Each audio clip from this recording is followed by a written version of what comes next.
All right, we live. It's your boy Rick Muhammad, Brawler Sports Media in the building. This is the Brawler Sports Boxing Show. We got a young, up and coming, hopeful, another fighter, if you will, soon to be champion, up and coming prospect. His name is Michael Showtime Dawson Jr., aka Mann Mann. Now, mind you, this young man has over 130 amateur fights, if you will. So he come from a good pedigree in the amateurs. A force to be reckoned. If you guys haven't checked him out, he has footage on YouTube. So go check that out, peep that. But I just want to let you guys know he was scheduled to have his pro debut, if you will, March of this year. And as we know, the pandemic reigned on everything starting in March. So now he's been on hold and on idle. And without further ado, let me go ahead and introduce my man. Hey, Mann Mann, what's happening, champ? What's good, man? And we got his pops with him. This is senior and junior together. Another father-son team up, trainers, if you will. Trainer, fighter, father and son hook up. So what have you guys been doing, man? Of course, the pandemic, I can just about imagine you guys probably going crazy. Still working. A good amateur career, and then you can't even fight your pro debut. Tell me about it, champ. Just been focusing, training every day. We didn't really slow down for real. We still training hard, waiting for the next show, staying ready. So do you guys tentatively have a pro debut date, or have you been speaking with any promoters? Not actually, man. We was debating because we was gonna see how the Nationals went. Actually, you know. Okay, so he may put that on the back burner to see. Now, how's that working with the COVID and everything? Is the Nationals happening? Are they doing It was happening this month, like a week ago. It got canceled, and they rescheduled it for March 25th of 2021. Yeah. Next So year. we got like 3 months to get ready. We go be ready. We've been working for it. So you feel like that the change of heart now to pursue your pro career, you want to place that on hold and try your hand at the national level? Yeah, this tournament. Well, you still young. How old are you, champ? I'm only 18. I'm about to be 19 on the 18th of next month. Okay, so you got time, and I understand probably where your pops and your trainer is going with this too. And ain't no need to jump right in and rush, Although I've seen your footage, you definitely fit the bill, and if you did step in that pro rankings, you would definitely hold your own. But I feel like you guys, it's just worth to see where he goes in the Nationals and give him another step of clout turning pro that carries along well for you. You know what I mean? Exactly. Bring your stock up high. Right. Exactly. And that's basically what we was waiting on, man. Because I know we could go. We want to go out here and get the number 1 spot in the Nationals, and then see where we go from there. Because they changed a lot of rules up with the USA boxing team, and as far as going to the Olympics. So any of the elite fighters to win the 2021 March 2021 tournament automatically be on the Olympic team for 2024. Oh, really? Yeah, automatically. Yeah. Okay. Now, if that's the case, and you guys win the Nationals, you're gonna go ahead and just hold tight for the next 3 years and continue to box and represent the USA boxing team, and then fight on that Olympic 2024 team, and then turn pro. Is that the plan? Yeah, that's the plan. That's it. Okay. Yeah. Now, not to think negatively, on the flip side of that, you do well in the Nationals, but you don't win it all. You don't win the whole pot. Do we go pro, coach? Definitely. It's up to my son. We've been talking about it. So that's definitely on the agenda if we don't get to the national win. Now, Showtime, what weight do you fight currently as an amateur, and what would be your ideal weight when and if you guys do turn pro? 125. That's ideal weight. 125. Would he fight 18 as a pro, or do you think he would be okay at the featherweight division, coach? I don't know, because he actually been going up in weight a lot. He's actually at 138. We're gonna enter the national tournament at 138, but it was filled up, so we went down to 125. He been getting a little bigger, Yeah. Did they take the 132-pound weight division out of the amateurs? For youth, it's 132. For elite, it's 138. Gotcha. Okay. Yeah. Because I fought in the Army, 132 pounds, and I was like, damn, they just skipped the whole. Yeah, they took 138 for the elite guys. Yeah. So that's pretty cool. I mean, and you've had over 100 and what would you say your exact amateur career numbers are? Wins, losses, and knockouts? Probably like I had like 140 almost. Yeah, almost 140 fights. Probably like 100, like 125 and what? Yeah, about 132 in wins. 132 in wins and maybe 8 losses. Yeah, about 8. How many stoppages would you say you had in those 132 wins? Yeah, we got about 10 losses. 10 losses. Yeah. And how many stoppages? Like 7. About 7 or 8. 7 or 8. Yeah. Yeah, you still growing and developing. You know, when you turn pro, that's when your strength and conditioning coaches kick in. Yeah, it's my big year right here. I do more, so do a little more power training, a bunch of reps, if you will, but lightweight. You know, power as a fighter, but you always can cheat a little bit with a little weight, strengthening conditioning, if you will. Right. So let me see where your IQ is at. Let's talk about this this Triple G fight that's about to happen in a little bit this evening on DAZN. Who you like for that fight? Because I'm gonna tell you, I've never heard of this Ciramita. I've never heard of this guy. I've never heard of him either. He's a superstar according to BoxRec over there at 21-0. And the guys that he fought, they appeared to be superstars too, because they had impeccable records. And I'm like, they probably fought nobody as well. Yeah. What's your thoughts on today's fight, champ? Or what do you think of Triple G as an overall fighter? I think Triple G would get him. I mean, I didn't see nobody being Triple G other than Canelo when he fought him. So I think Triple G would win. No doubt. And I'm sure and then we got Canelo fighting tomorrow against Caleb Smith. And here's the thing. I don't know what you guys is thinking is, but you got Eddie Hearn in the zone. You spent all this money to lock in and obtain Triple G. You spent all this money to lock in and obtain Canelo. But you give them Christmas presents all year round. Yet it is December. They give Christmas presents, rightfully so, because it's the month of Christmas. But y'all get them all year. And y'all are supposed to be the elite. Top of the line, they don't get no better than Canelo, Triple G. You know, you're on a Floyd Mayweather level, and you want handouts. I disagree. And you getting 300+ million, dude. Get out of here with that. Yeah, exactly. Y'all agree with that? Yeah, I agree with you. I agree with you on that. I just think it's so unfair for the fans. And then they always, of course, you got to sell it. You got to hype it. It's not going to be a cakewalk tonight with Canelo and Caleb Smith. Caleb Smith is a tough customer. Get the hell out of here. Canelo is by far the slickest Mexican fighter of all Mexican fighters ever.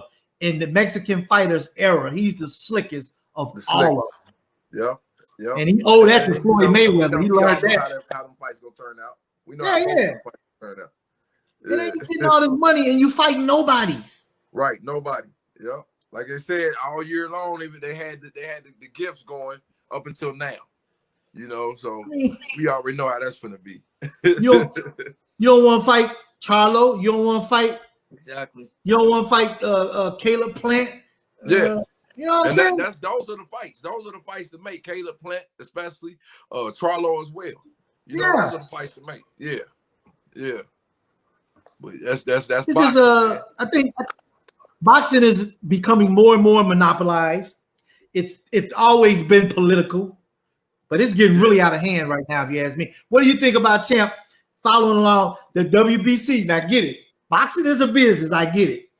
So the WBC, we got the Bridger weight belt now. If you're in between 190 and 210, you're a cruiser small heavyweight. You know what I mean? They want to make money too. They like, hey, y'all having all these pay-per-view fights. Let's come out with some new belts so we can get some new sanctioning fee money. Yeah. Because it's like $250, $300K for those fees. Right. Then you got they keep coming up with all these new belts, man. It's crazy. Teofimo beat Loma for the platinum belt. Right. They got, I think it's a ruby belt. I mean, Yep.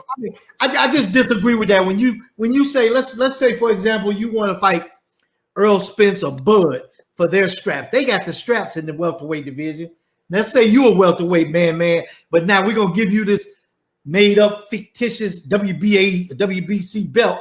Mm-hmm. How do you get that belt, but you haven't fought the actual WBC belt holder of that weight class? Yeah, it's crazy. It's crazy right now. I just like the old school days, the Marvin Hagler, Sugar Ray Leonard, Tommy Hearn, Roberto Duran. You know, you fought the best, and they was the only ones with the strap that weight division. Right. Exactly. They got like in the Ali eras, and Frazier's and Norton and Foreman. Yeah, guys, they didn't do all this making up belts. Yeah, it wasn't no 5 different champions in one weight class, one weight division. It's crazy. It's crazy. But don't get me wrong. I love interviewing the cats like your son, Man Man, and all those up and young guns out there. They're stepping up to the plate like T.O. say, hey, I'll fight Loma and I'll beat him. And he stepped up, did what he did, and he beat him. Right. Ryan Garcia. He's like, hey, I'll fight Luke Campbell. Ain't no biggie. Yeah, exactly. I got a feeling Ryan's gonna upset Luke Campbell. Yeah, I can't wait to see that fight, man. And I think he's gonna catch him with that left hook, and he's gonna knock him out. Yeah. He's gonna be an overnight superstar sensation. Right. You're right. These guys, those are the fighters I love to see. Those are the kind of champions I want wearing straps. Not these guys. They're willing to fight. Not the guys ducking and dodging. Yeah, they're willing to fight. They're willing to fight. There ain't another one. And they don't want to fight nothing but the best. Here's another kid want to fight Spence and Bud. Virgil Ortiz. Oh, yeah. And he'll be up and coming, great prospect, be a good champion. Right. They don't, they want to fight the best. They want to be the best. You got to fight the best to be the best. Yeah, exactly. But the guys that know the business, they know the business well enough to play the money game. Yeah, exactly. And I think honestly, Spence and PBC and Al Heyman and them, I think they're gonna try to stall Bud out. He's 33 years old. We'll wait and fight him at 35, 36. Right. Stall him out, get him at an older age, and fight him then. Don't nobody want to see that like we saw Floyd and Pac-Man. 5 years later, y'all did all this talking, and then 5 years later, here y'all come. Most boringest fight ever, man. And you on your way out the door, both of y'all, which Pacquiao's still in it. I commend Pac-Man because he stayed in and he's still fighting top-notch fighters. He said he won 2 fights this year. He won Spence and he won I think he said Bud. Yeah. So I mean, I don't know, man. I just commend these young guns that's coming up, stepping up to the plate. They're stepping up to the plate, man. They're stepping up to the plate. And they winning. They actually winning. Yeah, exactly. Yeah, ain't just no talk, man. I don't know where this other kid fights middleweight, Edgar Berlanga out of New York. I like him. He's 16-0 with 16 knockouts. Oh, wow. Yeah, he just fought too this past weekend. 16-0 with 16 knockouts. Brooklyn. Yeah, from Brooklyn. Yeah. He's an up-and-coming prospect now. Granted, he might not be fighting the top of the line oppositions as of yet, but until somebody beats him, if you give him a test fight and he knocked you out in the first round, he the truth. Right. And I think he's gonna hold that torch for a minute because the boy is solid. He's solid. Okay. He's solid. Yeah.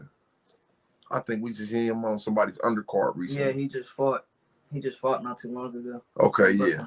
I know what you're talking about. So if and when Spence and Bud do fight, man, who you picking and why, and then what do that person has to do to win?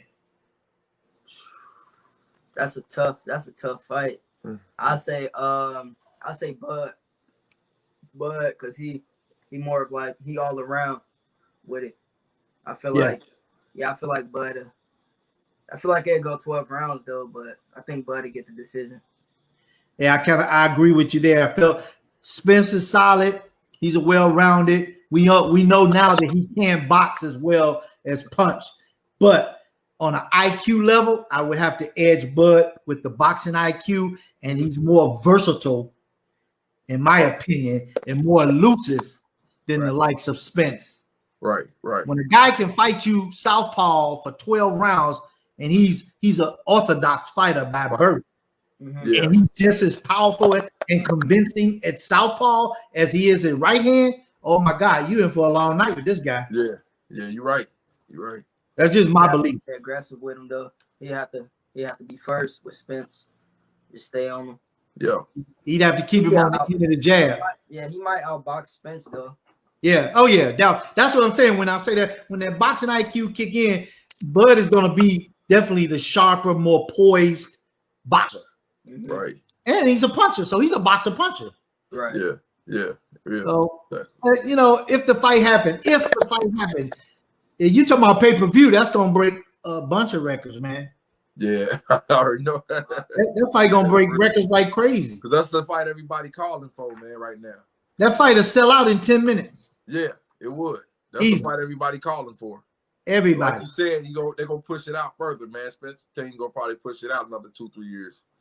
So I just want to let the fans know with the fighter, father, trainer, how do you guys see that working out? Is that a good mix for you guys? Because some fighters and father and trainer titles have broken up, like Shane Mayweather. What's your take on the whole father son? Can you be a coach and not a father when it's boxing related, or are you a father while coaching? Because to me, I feel like that would be a conflict.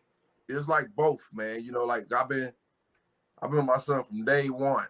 Since he could walk, we've been training, we've been boxing. So it's been like, you gotta have that father and son bond before anything. And then you gotta learn how to separate the boxing from the father-son relationship. Because y'all still gotta be a trainer when we in that corner. I can't put my emotions in it. You get what I'm saying? I got to focus on, and I think that's what a lot of fathers do. They put their emotions in it, in the corner, and they don't know how to speak to the fighter, knowing it. What was that fight? Who just had a fight like that? And it's like they couldn't. Danny Garcia. Daddy didn't tell him shit in that fight. He couldn't tell him shit, man. No disrespect. His emotions was too far into it. He didn't know how to separate the father relationship and become a trainer and figure out, okay, now this is the game plan, and this is what I got to tell my son to do. And there has to be a line. There's two different levels of respect. Tell me if I'm wrong. As a coach and fighter, and then there's dad and son.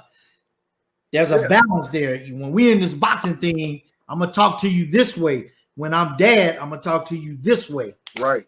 You're right. That's fair to say, Coach. Yeah, that's the truth. That's it. That's right on the dot. That's right on the dot. And I feel like no disrespect to Danny Garcia and Angel. I like his dad. If anything, he's a good hype man. But as my dad, I love you.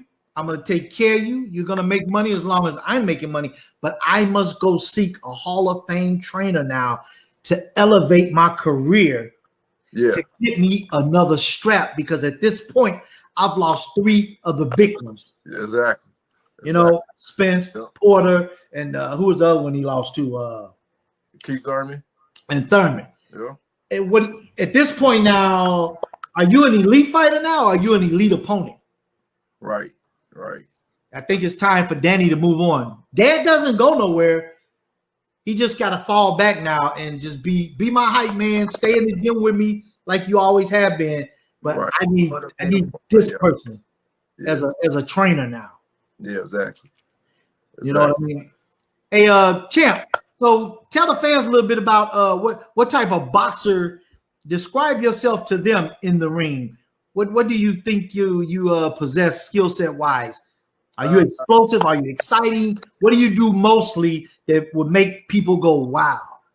I think I'm more of a slicker type boxer. Like ever since I started learning how to box, my dad he taught me in the pro style. So I'm more of like a pro fighter in the amateurs. We've been switching over like a couple years back. We started switching over towards amateur training.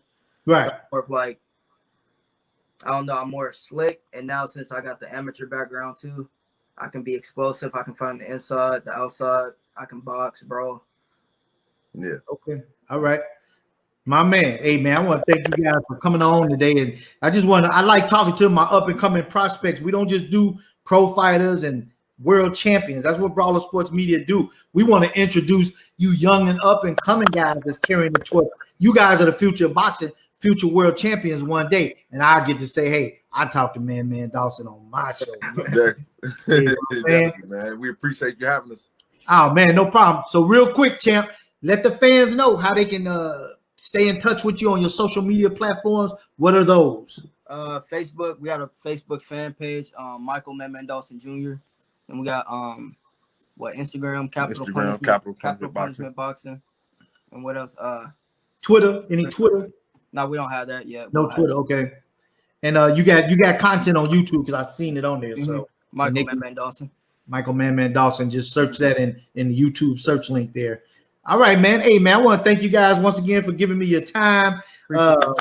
You guys, I have you back. You can come on here whenever you want, Coach. Just hit me up and say, yo, we got some, definitely. like NWA, yo, Dre, I got something to say. And I look forward to seeing us in after that national in March, because we go get that, man. I guarantee it. We'll be following. You got to keep me posted with some content, and I can still do articles. I'm gonna do an article on this interview and attach it to this interview, if you will. Okay. And when I'm done with it, I'll send you that final product. You'll see this on Facebook, though, if you're friends with me and you are. Yeah, definitely. But the final product that I'm gonna do comes with an article, and it discusses who Showtime is and where he's going and things of that nature. Pretty much what we discussed today. Okay.